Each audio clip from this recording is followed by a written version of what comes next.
Welcome to Fintech Impact. This podcast is an exploration of the financial technology world, interviewing different fintech entrepreneurs about what they do, their story, and what their impact is on consumers, incumbents, and the industry as a whole.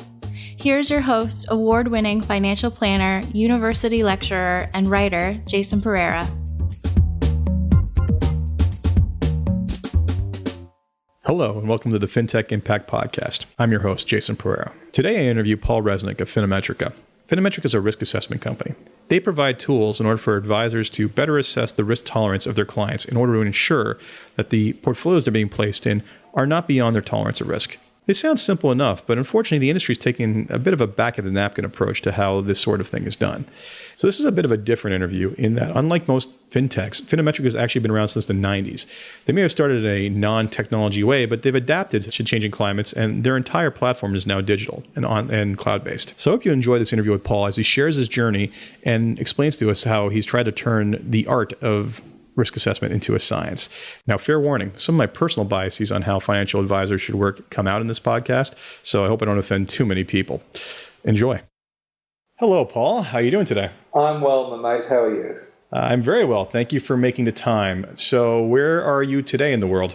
I am in Tel Aviv. I'm on my way to London later this week, and I've just come from Ireland. And as you may have picked up, I live in Australia, where we established FinaMetrica some 20-odd years ago. I want your frequent flyer miles. Anyway, so tell us about FinaMetrica, what it does, and who it services. Okay, so we started FinaMetrica essentially in 1994, but if I brought things back even earlier, been in the financial services industry for almost 50 years. So I've gone through almost every cycle and worked down every silo there is in financial services. But it was 87 that I think was the trigger event. And it was an almighty crash. And from that, in Australia, two things emerged. One was the ability to consolidate retail investment products onto single platforms, and the other was the recognition that most people weren't prepared for their portfolios crashing. I was an investment product manager for a life insurance company in Australia in 87, and by 94 I'd converted that experience into two projects. One was a platform for multi-assets to be held for individuals. We call them wraps in Australia, or master funds. And the other was this process of saying, surely we can do a better job of matching investments to the needs of clients and making sure that their expectations are appropriately framed so that when there is a crash, they won't run, or conversely, when the markets boom, they won't chase the market up. And it was 94 we started the project. We measure individuals' tolerance of financial risk, which is a psychological trait. It's a personality trait. Being personality, it tends not to change with age, knowledge, or experience. So once it's established, it tends to be relatively stable. And what it does is it provides a foundation for the next part of the planning process, which says, will the portfolio, consistent with your risk tolerance, the growth assets and defensive assets split, meet your financial needs as they fall due? And that's essentially what we started in 94. This is a way to collaborate with clients and enable them to own the asset allocation and portfolio because it will be meeting their articulated needs. Now, in 94, how much risk profiling was actually going on? I mean, even to this day, a lot of advisory practices simply do not do this short of making recommendations on what they think without doing much research.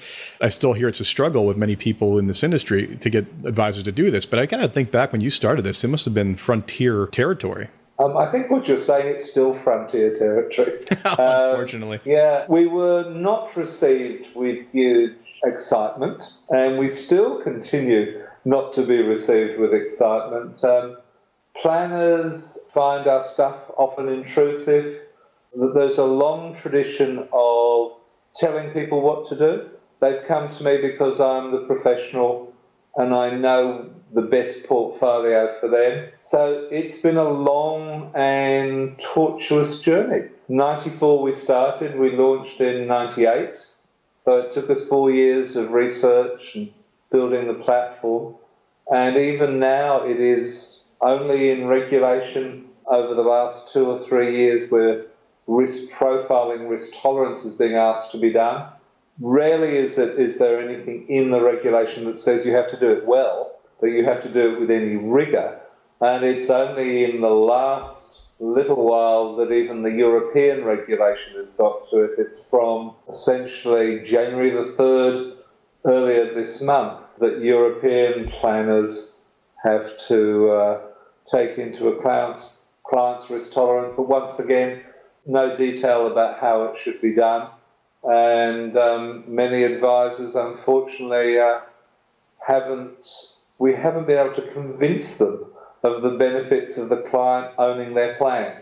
And it's this tension between the telling professionals and the collaborative professionals.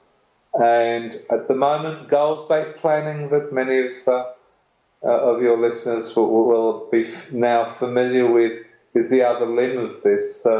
Often there's a trade-off between the plan that will allow you, or the asset allocation that will enable you to sleep at night, and the one you need to achieve your goals. We need to be able to illustrate that in a way that the client can make the trade-off decisions. And that's the whole basis for an ongoing relationship. It's a very different one from one that says, I know what's a good asset and I know which ones are overpriced and underpriced. So collaboration goes to the very heart of the challenge to investment-oriented advisors, and it's a long journey. We have a very crude Australian term, which you may wish to obliterate, but it goes something like this. Well, I don't think we'd be censored in Canada, but go ahead. Yeah, it's like pushing shit uphill with your nose in the rain. Okay. Fair enough. I totally understand it. So, I mean, you say it's still frontier. Do you feel we're making inroads in that regard? Because, I mean, frankly, this entire concept of I'm going to meet with this client and maybe have a conversation, and that's going to allow me to assess their risk tolerance is something that's always been bizarre to me. We've often said that this industry, people treat it like an art and not a science. And frankly, if we're ever going to be treated at the same level as any other profession, we need to get away from that. Well, so that's the whole argument. So we measure risk tolerance scientifically. We use a psychometric test. As I said, it took us 4 years to put together our 25 questions. Can you clarify the process that was involved and what you went through to put through? I mean, this is 25 questions and it took years. So I'm very curious as to what led to that. We tested 150 questions and we go, this is a brilliant question. It's full of insight. But by the time we looked at 500 responses to it, we thought, no. Most of them are answering answer 4. The question may be okay, but the options don't work. So you're testing and retesting to make sure that you actually get a full spread, that you don't get any false questions that add little value. So we've now done close to 1.2 million tests. We retest our data every couple of years, originally with the University of New South Wales, which is in Australia, but now with the London School of Economics with some psychometricians there. And the data has been run through by probably 20, 30 PhD and master's students as they've looked for patterns between what we discovered and other data. And what the data basically says is risk tolerance is a personality trait. Personality tends not to change. It tends not to. And there are just some generic rules. Men tend to be more risk tolerant than women. People in financial services tend to be more risk tolerant than their clients. Yes, because they believe they know better, but go on. Yeah, well, this is part of what goes on. People who run hedge funds have risk tolerances that go off the scale. High risk tolerance and overconfidence are bedfellows. And education, age and experience tends not to have a material influence. I'm actually quite surprised by that finding, simply because, I mean, personal experience, the clients, when markets are frothy, they start to get greedy, right? And when markets are poor, they basically act more fearful. So I found that, the emotional, maybe their total risk tolerance when you measure it objectively doesn't change, but we can all testify to the fact that the emotional factor definitely drives the concept. And I guess maybe it depends upon what point in their lives or what's going on in their minds when you take that test. Is that consistent throughout? It is. So here's the rub. What you're talking about in terms of their responses to the news is actually sentiment. It's not their risk tolerance. So what you've got to be able to do in your review is understand this is a perception issue, and it's they perceive there's opportunity or they perceive there's risk, and their behaviour follows it. It's nothing to do with their risk tolerance. So we've done, as you can imagine, tests and retests. We've got 1.2 million tests. And if I showed you the line, this is the average test score per month back to 1998, and compare that to, say, the local equity index, or if we're doing the global data, to one of the global indexes of equity performance, you'll see there's barely a fluctuation between scores before and after. So what we basically know is that it's very easy to get caught up with the noise and the froth, but personality does tend to be consistent. Now, that's averages. Remember, we've got big data. I'm not saying that individuals won't change, but the almost, I would argue, perfect empirical base. We charge the highest price in the global marketplace for our risk tolerance test. Our clients tend to be personal financial advisors in each of the countries in which we work, and we work in about 20 countries. So if our test wouldn't work, we would not be in business. Fair enough. They would simply not pay the renewal fee. So let's go to that. Actually, before we get to the price, let's just go through the process of what the software does. I know it, but let's walk through for the listeners.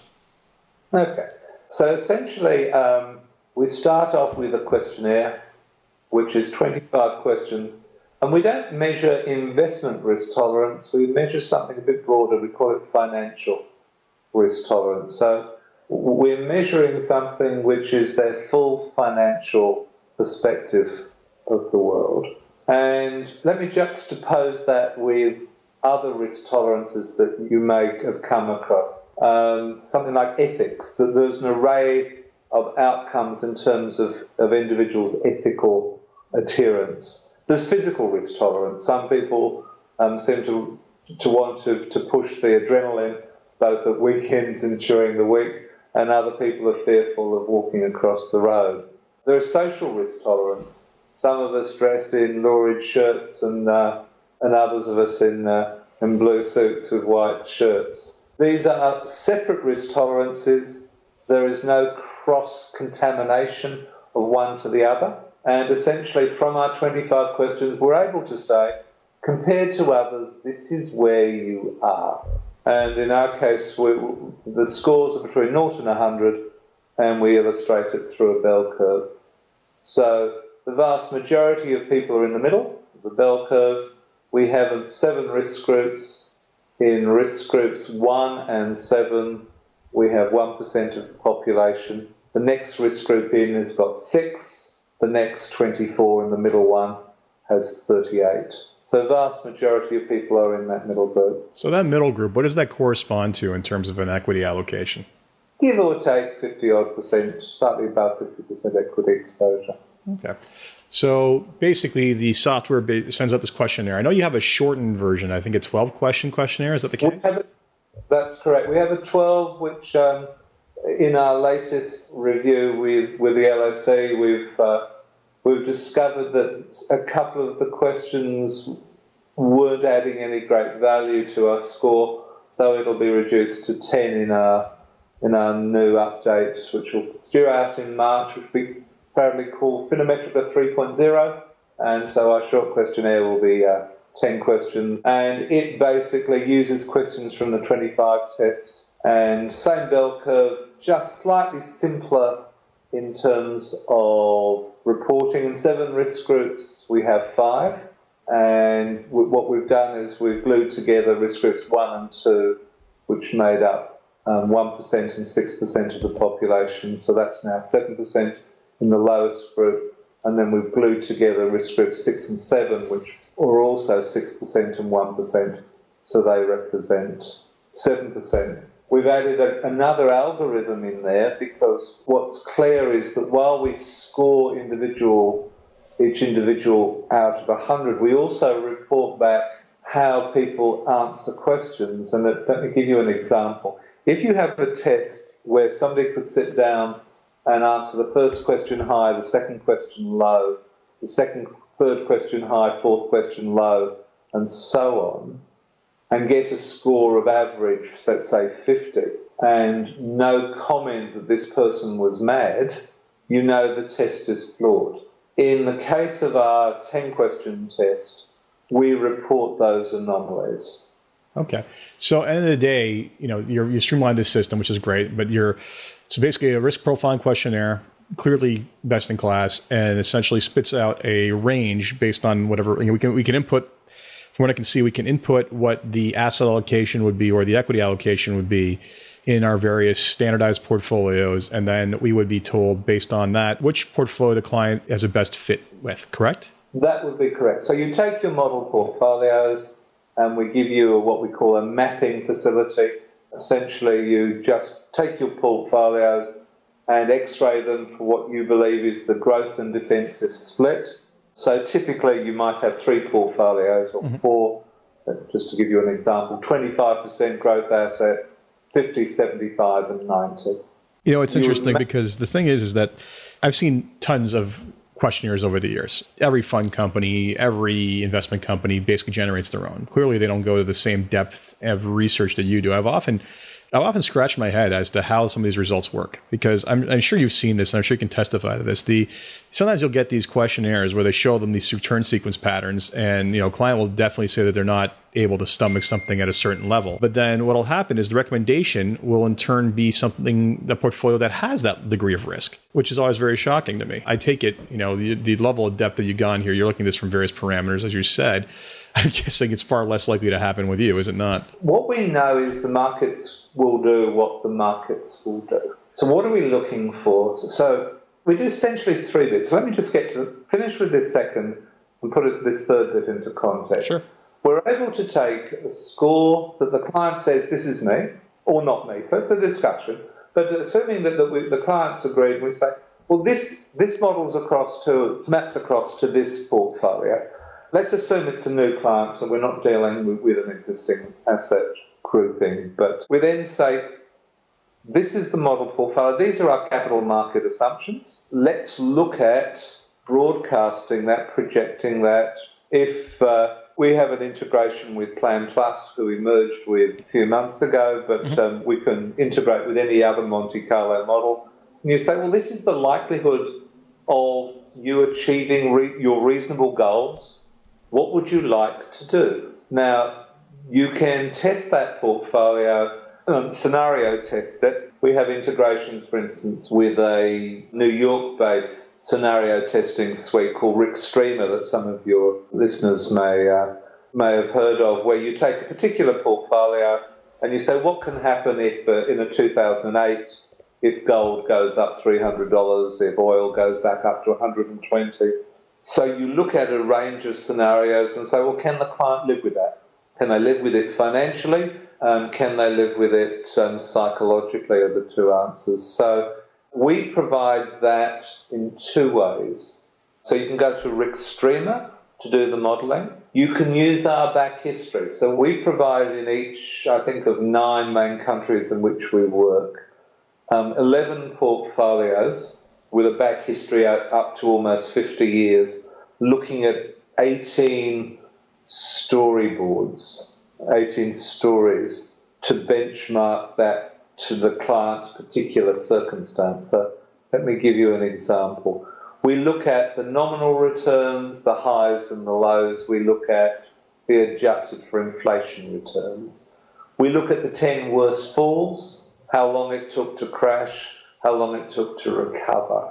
We look at the 10 highest rises. We look at benchmarking against the local bank deposit, term deposit, treasury, whatever the local benchmark is. So we provide an array of mechanisms to enable the advisor to frame expectations with the client. Now, we do that within FinaMetrica. We have an integration into a PlanPlus, which enables that as well, and stuff like Riskalyze and any other software that we happen to integrate with. We're always delighted to explore an integration with other people's planning software. We have integrated in several countries. But what that does is it provides the collaborative process that says, let's start with something really easy. Do the test. We're not asking you to tell us about your balance sheet, your goals, your aspirations. We're not asking you to reveal your deepest personal secret. We're asking you to invest 15 minutes. What we'll discover together is what makes you and your partner unique, if you've got a partner. I can then show you a portfolio that you could be comfortable with. We can then scenario test it against your goals and needs, and that gives us a plan.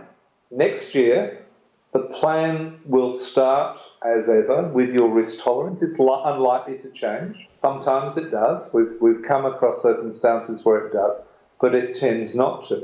But it's pretty certain that your current portfolio, your savings and your spending and your insurance and your aspirations will have changed. We now have the basis for an ongoing advice-based relationship. Here is the fundamental planning system for you to take control as much as you wish to do so of your financial life. Okay. So tell me about the merger with PlanPlus. What was let's just share, first of all, Sean will be on the podcast shortly in a couple of weeks, I think. But tell me a little bit about PlanPlus and why the merger with them. Fairly practical reason. We're based in Australia. Give or take 90% of our revenue is international. Sean is based in Canada. And when we were out traveling, talking about what we believe to be good advice that clients owned rather than clients were told, Sean was there with us. We had completed an integration almost 10 years ago of our two systems, and we spent time looking for joint clients. My original partners are even older than me. My original partner turned 70 a couple of years ago, and he needed an exit. We got to talking with Sean, and it made good sense. We had a great deal of complementarity. Our business was just risk tolerance. We had no in-house technologists. We always outsourced any build to our preferred partner. So we were a very lean and mean business. We had essentially 5.5, 6 staff, and most of those people were accounting. Sean, on the other hand, had a planning software business and had both the need and the rationale to have a solid technology business within his enterprise. Putting the two together gave us the best of both worlds, an international perspective where we could illuminate the very best of technology being applied to what we believed was great advice. With the best will in the world, when you do an integration with other businesses, almost invariably the integrations are a compromise because each party only wants to do enough to test the marketplace. But when you're jointly owned, you actually do it with all your heart and all your mind. And what we wanted to be able to show the world how well an integration looks and the benefits that it will bring to our joint clients. Our clients need to be able to illustrate financial needs and capacity, and Sean's clients needed to take into account risk tolerance. So it was a very neat complementarity that we had seen 10 years ago. We just had a very, very slow betrothal process. You got there in time. Fair enough. So we mentioned price. You said you're best in class there. So what does it cost for someone to implement FinaMetrica in their practice?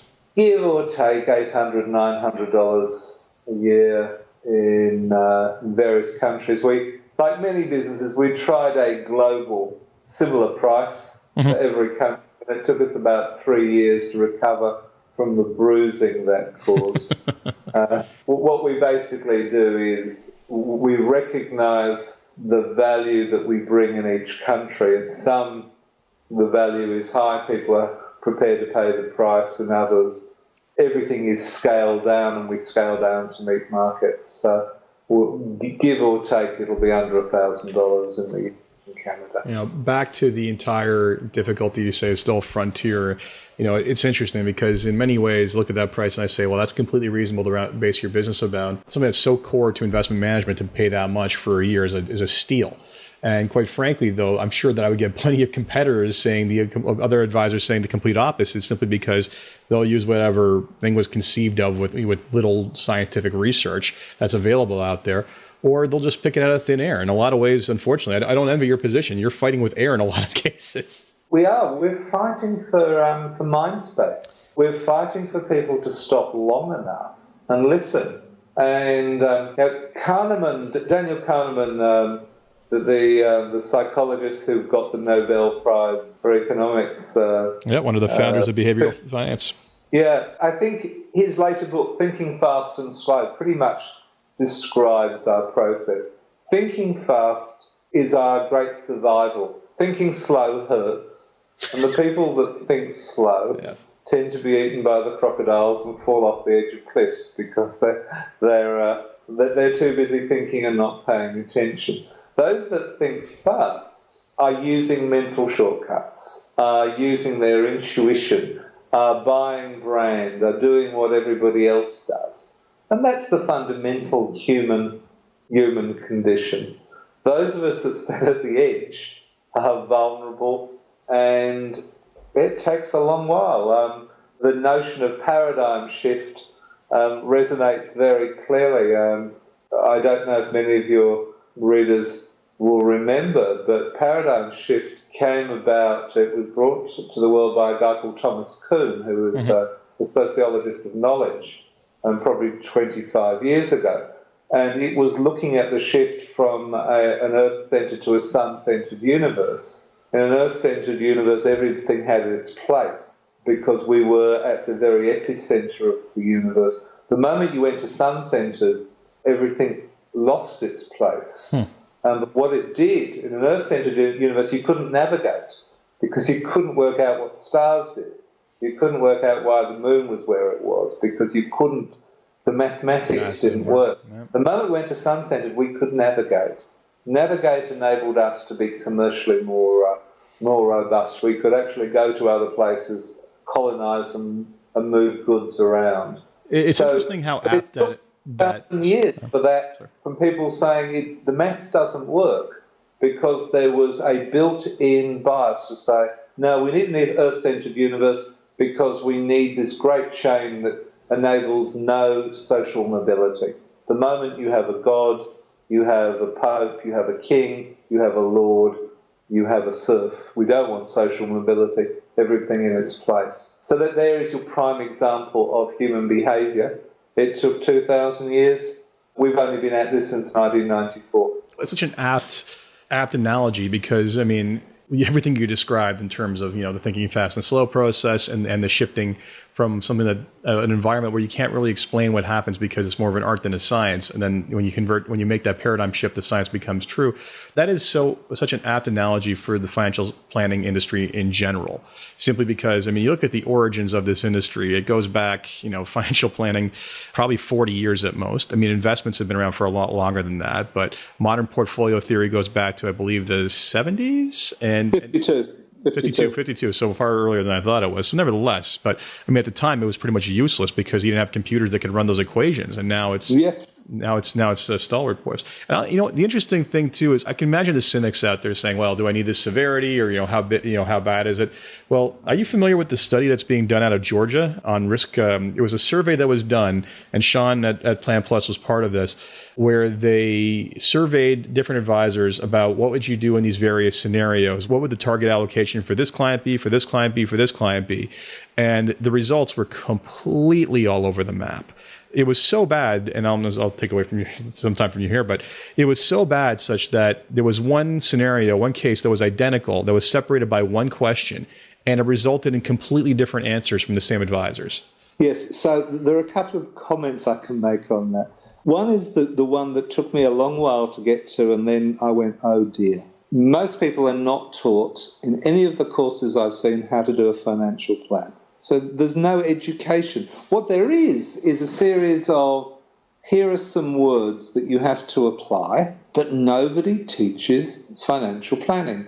The planning that I described before needs technology. There's trade-offs between risk capacity, risk required, and risk tolerance you need to be able to illustrate.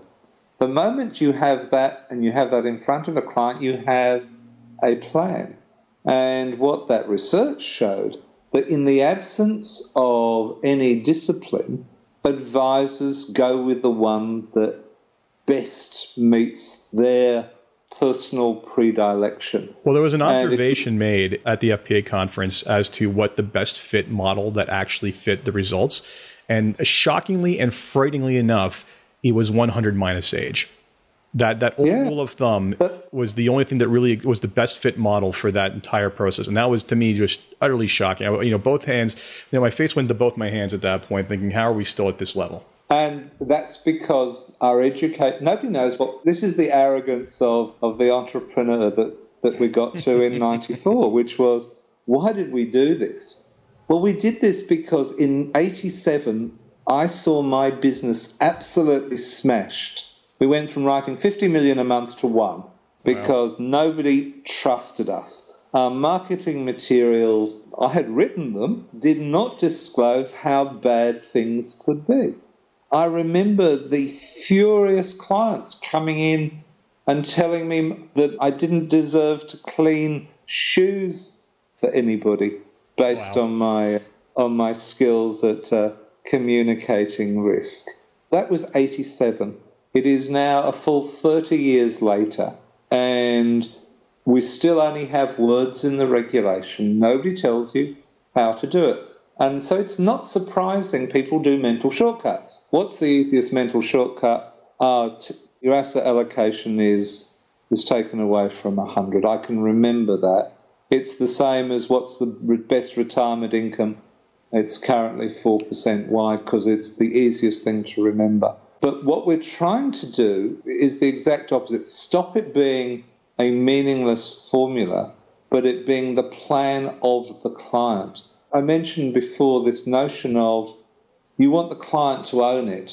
There's a methodology to do that. It's never taught. It is unbelievably simple, and it is basically this. You want to be able to prove you know the client. You want to be able to prove that you've explored with the client the multiple options that are available to them at whatever age. Should we think about saving more? Should you think about taking more risk? Should you think about converting other assets? Should you think about requalifying to earn more money? Third proof is prove whatever product you've got to, you understand that product.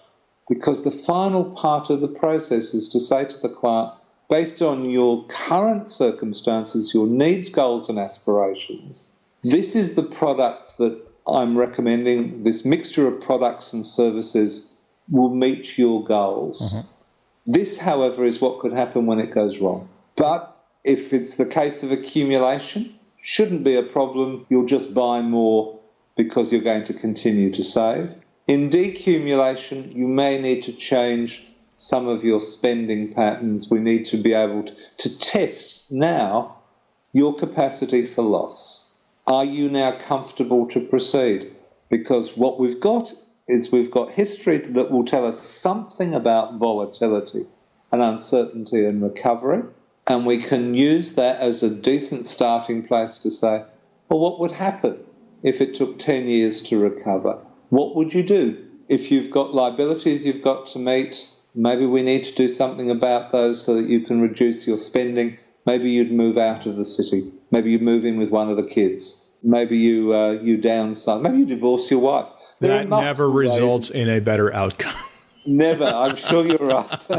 I'm just thinking as I said it, that was putting foot into mouth. There you go. I gotcha. But that's the client's plan. It's not the planner's plan. The planner generally is a highly numerate investment person who's gone into the industry because they love what investments. They do. Yep, that's typically the case, unfortunately. And they're not their clients, and they unfortunately project their own risk tolerance onto their clients. And in turn, the people running the money project their risk tolerance onto the advisors. Yep. And why in our industry, for instance, do we not have independent training, continue education points? What we've got are two utterly unacceptable outcomes. What we have, most of it comes from fund managers who are using it as a way of influencing clients. Yep. And then we have professional bodies that don't teach financial planning. Yeah, it's a sorry story. It is, and the industry, the people deserve better. And the only thing I will say is we are still such a new industry figuring this out. I mean, doctors, lawyers, accountants have had thousands of years in some case to figure out their institutions and the regulation, but that's no excuse for us to sit back and not move forward on this stuff. And unfortunately, I think there's hope because I see regulation starting to happen. I just don't think it's necessarily the right regulation, and it's not happening fast enough, and every country is a little bit different. But, you think about, here's a weird oddball question for you. Have you ever been asked to testify in court? No, I've provided advice to people that have, but I haven't actually done it myself. It's interesting because I look at what you do and I think about what the average person does. And I can't tell you how many times I've had someone who's 67 years old, nervous beyond belief, walk in with a portfolio that's 100% equity.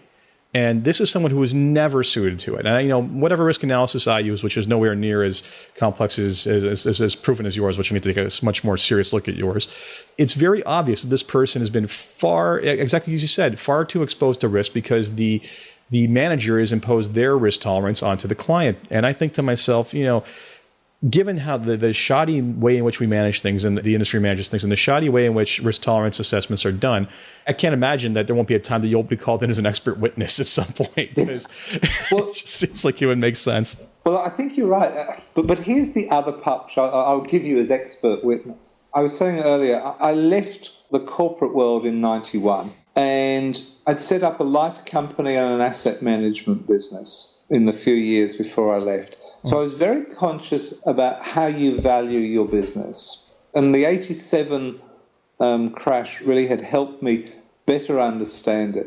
And it goes back to simple common sense. The reason you do this properly is not singly to provide a better service to clients because you have a moral obligation to do so, though you do, and a fiduciary obligation if you're a professional.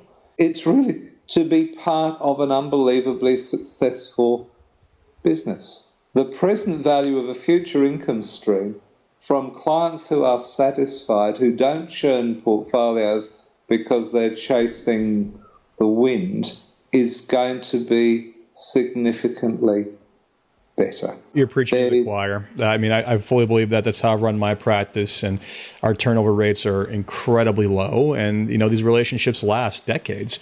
So I fully believe what you're saying. Let me ask you, so this is a pretty limited space in terms of who's competing. Like, what competitors do you have in this space right now? Well, the crass arguments, we have indolence, we have arrogance, and we have hubris, and we have... people who are selling something. Yeah.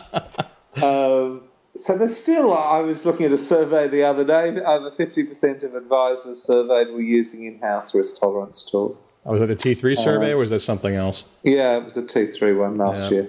But that's not unusual when I talk. In any one year, I'm probably in 6 or 7 countries talking to people. In the UK, we compete with a company called Oxford Risk. Oxford Risk is an outplay from Oxford University, and that they're a psychometric house, and they have a financial services piece.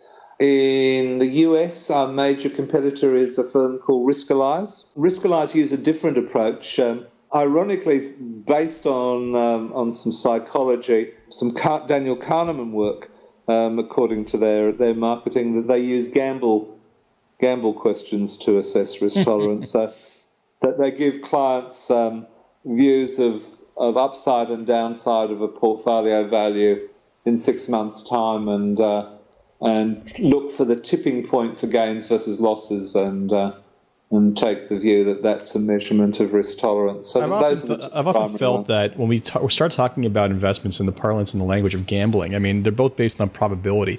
But I mean, I find we do ourselves such a disservice with that, because it just perpetrates this belief that what people are doing is gambling. I mean, risk and gambling are two very different things. Yes. Well, we're about to publish a paper on the flaws of gamble theory, and you've hit one of the major ones, that it does not seem to be aligned with what we're trying to do. We don't want people thinking about 6 month anythings that are trade-offs, or you have the word gamble anywhere near it. What we're looking to do is to have people confident that their plan will meet their needs, and in the most vulgar manner, that they sleep at night knowing that there is a plan in place, that it's been tested against, let's call it the black swans, illnesses and death through insurances, and appropriate asset allocation to deal with capacity and change behaviour and spending in the circumstances of retirement. So my pet hatred, which I'm sure you were going to ask me, is target date funds. Oh boy. I have mixed feelings about those. I mean, just it overcomes the default bias, but I've never, again, I'm sure I know where you're going to go with this. Just because you're a certain age doesn't mean the allocation is correct for you. Yes. So let me give you an alternative which gives them an infinitely better outcome. In Australia, our default is the equivalent of a 70-30 on average. Okay, so you go, wow, what does that mean? Okay, well, it means a couple of things. So a while ago, I decided, let me just test this. So I found the US data back to 28, and I tested 30. So I assumed a target date fund was 35 years. You'd keep your money in for 35 years, and you'd bring it down, say, from 80 to 30% equity exposure. And I just built a model to test 35 years from 28, 35 years from 29 against various asset allocations, and using the Australian one as the upper one, the 70-30. There was not a case in the last 55, 35-year periods where the 70-30 did not outperform a target date fund going from 80 to 30. Not one. There were numerous cases of 40, 50 and 60% better outcomes from being in the 70-30. There is no excuse for using a target date fund based on history. And that's I think it's a fair statement. So interestingly enough, while we were talking, I pulled up the T3 report. And for listeners who don't know what that is, Technology Tools Today is a company out of the U.S. run by a gentleman named Joel Bruckstein, who is the guru of advisor technology in the U.S. And he puts out an annual survey that asks people what they're using. And the risk tolerance section, I got to say, is a sad indictment of the industry. Percentage utilization is only 53.87%. So almost 47% of people aren't using something. Now, you guys, you're right. You're competing with Riskalyze 1 and 2, but congratulations. You have the highest user rating. So that's fantastic to see. But what I find astonishing is even the people who said that they did use something had no response on what they were using. So yes, pointing towards them using some sort of internal company, unscientifically tested one. So we have a long way to go. You're right. I just turned 65 and I'm still fighting. I'm sure I'll be old and gray around your age, but it'll still be a problem. But we're making inroads. So, you've been very generous with your time, and I thank you for that. First of all, let me thank you, for being one of the few people out there in this world who are trying to turn this art into a science, and financial planning and investment management into more of something that's more meaningful to people, and that actually isn't just based on, again, our thinking slow, the thinking fast functions, but are thinking slow functions. So thank you for that service, because quite frankly, only a handful of players in the world, there needs to be more research into this space. Well, thank you, Jason. I have to tell you, it's been great fun. I get to tease many people about their approach to the world. And it is quite wondrous. I do share that view. It is better to do a good job than a quick job. We all get dividends out of it. It's just a matter of continuing to grind on to convince more people there is better outcomes. I glibly tell people we get the world we deserve, we get the regulation we deserve, we get the politicians we deserve. If you don't like MiFID II, or you don't like the new Canadian regulation, or you don't want a fiduciary standard in the US, or the RDR in the UK, or FOFA in Australia, it's because we as an industry deserve it. Do something about it. Don't wait for the regulator to set a minimum. Set a professional standard. Get off your ass and do it, or otherwise we will be obliterated by regulation. Well, if we think it's bad today, it's worse tomorrow. I'm a big believer in what Charlie Munger says on incentives. If you can work on incentives, work on nothing else. And unfortunately, in this industry, the incentives aren't exactly aligned towards doing the best job necessarily. However, I say that with tongue in cheek because, quite frankly, from personal experience, I know that doing the right job is very lucrative. It's unfortunate that people can't see beyond doing the quick job and seeing that the longer term play is doing it right. So, I digress. Nevertheless, thank you yet again, Paul. I greatly appreciate it. And I'm sure this will be an enjoyable listen for everybody. Look forward to it. So thank you for the opportunity to talk, Jason. My pleasure. So that was Paul Resnik of FinaMetrica. I hope you enjoyed that interview as much as I did. We did get pretty deep into some heavy topics such as regulation and psychology and behavioral finance. And I hope we didn't lose too many people there. But frankly, I think what he does, as simple as it seems, is very important and frankly not done enough of in the industry, as you heard him talk about his upward battle. Anyway, I hope you enjoyed it, and I hope you join us next time for Fintech Impact. I'm Jason Pereira.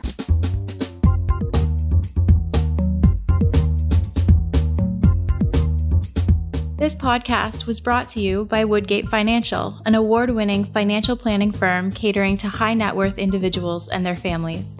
To learn more, go to woodgate.com. You can subscribe to this podcast on iTunes, Stitcher, and Google Play, or find more episodes at fintechimpact.co.